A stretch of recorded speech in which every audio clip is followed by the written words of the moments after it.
亲爱的家人们，大家早上好。今天是2012年11月16日早上，大约9点，台北时间9点多左右。经过昨天晚上，台北时间凌晨3点，我们都知道习近平与拜登总统在旧金山的 APEC 会前会举行了一个原计4小时的会议，但是不知可能要谈的事情很多啊，所以说把时间加长了。一共就拜登刚刚口述的记者会中表示，这个会议大约谈论了双方有关有兴趣的议题啊，大约谈论了大约6个小时左右。那么这个他们就拜登记者会的对双边的谈话内容啊，我们就进行一个事前的分析啊。拜登总统他在记者会中对这次的双方面的会谈啊，表示是 fruitful and productive， 是非常具有建设性以及有丰富的成果啊。那他在拜登总统在记者会中表示啊，他们一共达成了3项共识。那这也是我们国人同胞非常关心的事情啊，就是说他们在会中到底谈了什么，然后达成了什么共识？那之中他们达成的共识啊，对于我们台湾将来的影响啊，会有哪些方面啊？那我们就做简短的口述把它翻译给亲爱的朋友们分享。第一个，拜登总统他在记者会中表示明确表示，在中共国他的出口原料之中有一项叫泰芬尼这个泰芬尼是一项管制药品它的毒性几乎是比那个大麻多2到100倍所以说在泰芬尼从中共国出口到全世界各地尤其是经过墨西哥到达美国之后伤害了许多人的生命造成了很大的一个危机也就是说，这个泰芬尼它本身是一个化学毒品它造成了许多老人以及小孩在美国的严重伤亡的情形因此拜登总统他对于这一次在这个亚太经合会前会之中他跟习近平达成了一个共识习近平也同意说将来会对这个泰芬尼的出口加以限制以及管制。然后第二点拜登总统在记者会中提到的达成的共识就是说，他们双方拜登总统称这个中共为 competitor 就是说竞争者并不是什么敌人所以他在这个记者会之中就提到说，希望双边能够达成沟通的渠道。那拜登总统也提到说习近平答应他说以后如果说美国这方面电话联络这个中共国方面的时候希望中共国能够立刻就把这个电话接起来而不是充耳不闻那这个方面也是拜登政府希望说双边的这个竞争关系不要导致成为冲突的关系。这是拜登政府他在这次会议之中达成的第2项成就第一项就是对蒂芬尼的管制毒品蒂芬尼的管制泰芬尼的管制。第2项就是建立有效的沟通管道然后第3项拜登总统在记者会中提到的就是说，对于周边关系那希望说他关心的就是说，希望这个台海之间的冲突南海之间的冲突能够由竞争关系而不要扩大成 conflict 变成战争甚至冲突的关系希望是双边都能够和这个就是和平的来处理平和的来处理意思也就是说希望不希望再看到这些中共国的飞行员或者是船舰的 aggressive 就是很有侵略性的挑衅的行为他拜登总统不希望看到这个。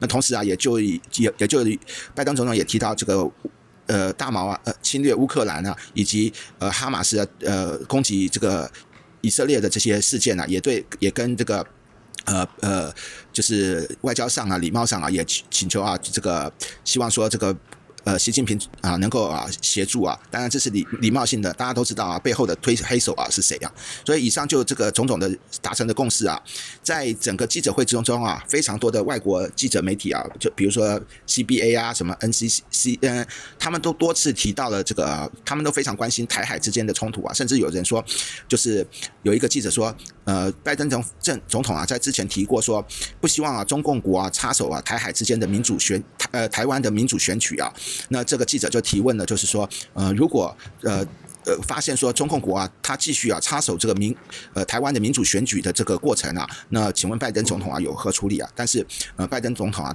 未就这个记者的这个提问啊，表达出明确的回答啊。那可能因为时间刚结束这个记者会啊，时间没有很多啊，所以说还没有就这个问题啊达成就是做好很好的回答哈。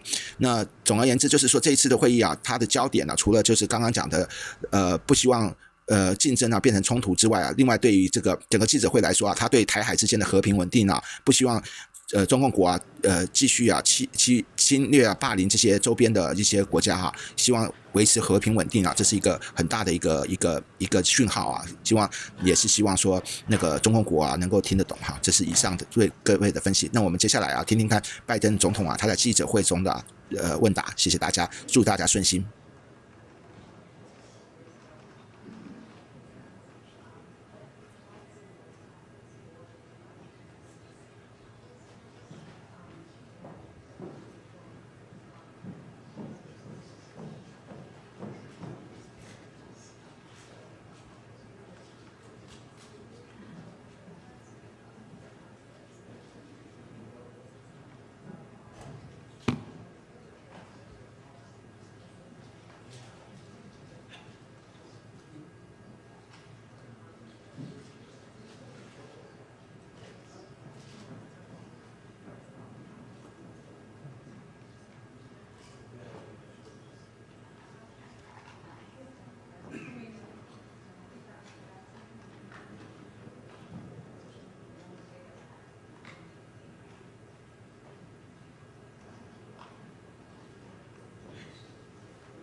Please have a seat. As you know, I just concluded several hours of meetings with President Xi, and I believe they were some of the most constructive and productive discussions we've had. I've been meeting with President Xi since both of us were vice president over 10 years ago. Our meetings have always been candid and straightforward. We haven't always agreed, but they've been straightforward. And today, build on the groundwork we laid over the past several months of high-level diplomacy between our teams. We've made some important progress, I believe. First, I'm pleased to announce that after many years of being on hold, we are restarting cooperation between the United States and PRC on counter-narcotics. In 2019, you may remember, China took action to greatly reduce the amount of fentanyl shipped directly from China to the United States. But in the years since that time, the challenge has evolved from finished fentanyl to fentanyl chemical ingredients and pill presses, which are being shipped without control. And by the way, some of these pills are being inserted in other drugs like cocaine. A lot of people are dying. More people in the United States between the ages of 18 and 49 die from fentanyl than from guns, car accidents, or any other cause, period. So today, with this new understanding, we're taking action to significantly reduce the flow of precursor chemicals and pill presses from China to the Western Hemisphere. It's going to save lives, and I appreciate President Xi's commitment on this issue. President Xi and I tasked our teams to maintain a policy and law enforcement coordination going forward to make sure it works. I also want to thank the bipartisan congressional delegation to China, led by Leader Schumer, in October for supporting this effort so strongly. Secondly, and this is critically important, we're reassuming military-to-military contacts, direct contacts. As a lot of you press know who follow this, that's been cut off, and it's been very worrisome. That's how accidents happen, misunderstandings. So we're back to direct, open, clear, direct communications on a direct basis. Vital miscalculations on either side can cause real trouble with a country like China or any other major country. And so I think we're made real progress there as well. And thirdly, we're going to get our experts together to discuss risk and safety issues associated with artificial intelligence. As many of you who travel with me around the world, almost everywhere I go, every major leader wants to talk about the impact of artificial intelligence. These are tangible steps in the right direction to determine what's useful and what's not useful, what's dangerous and what's acceptable. Moreover, there are evidence of cases that I've made all along. The United States will continue to compete vigorously with the PRC, but will manage that competition responsibly so it doesn't veer into conflict or accidental conflict. And where it's possible, where our interests coincide, we're going to work together like we did on fentanyl. That's what the world expects of us. The rest of the world expects, not just in people in China and the United States, but the rest of the world expects that of us. And that's what the United States is going to be doing. Today, President Xi and I also exchanged views on a range of regional and global issues, including Russia's refusal and brutal war to stop the war and brutal war of aggression against Ukraine and conflict in Gaza. And as I always do, I raised areas where the United States has concerns about the PRC's actions, including detained and exit-banned U.S. citizens, human rights, and coercive activities in the South China Sea. We discussed all three of those things. I gave them names of individuals that we think are being held, and hopefully we can get them released as well. No agreement on that. No agreement on that. I also stressed the importance of peace and stability in the Taiwan Straits. It's clear that we object to Beijing's non-market economic practices and disadvantage American businesses and workers, and that we'll continue to address them. And I named what I thought a number of those were. I welcome the positive steps we've taken today, and it's important for the world to see that we're implementing the approach in the best traditions of American diplomacy. We're talking to our competitors, and the key, and just talking, blunt with one another, so there's no misunderstanding, as a key element to maintaining global stability and delivering for the American people. And in the months ahead, we're going to continue to preserve and pursue high-level diplomacy at the PRC in both directions to keep the lines of communication open, including between President Xi and me. He and I agreed that each one of us could pick up the phone, call directly, and would be heard immediately. And that's, now I'd like to be able to take some questions, if I may. And I'm told that Dimitri of the Financial Times has the first question. Thank you. And as an Irishman, I apologize for bringing the rain. Well, holy God, I wouldn't have called on you if I'd known that. No, I'm teasing. Go ahead, fire away, Dimitri. President Biden, given that America is playing a key role in two major global crises, in Ukraine and in Gaza, does that alter your previous commitment to defend Taiwan from any Chinese military action? And did Xi Jinping outline the conditions under which China would attack Taiwan? Look, I reiterate what I've said since I've become president, what every previous president of late has said, that we maintain an agreement that there is a one China policy, and that I'm not going to change that. That's not going to change. And so that's about the extent to which we discussed it. Next question, sorry, was Bloomberg. It appears, among other issues, that your agreement with President Xi over fentanyl will require a lot of trust and verification to ensure success, curbing those drug flows. I'm wondering, after today, and considering all that you've been through in the past year, would you say, Mr. President, that you trust President Xi?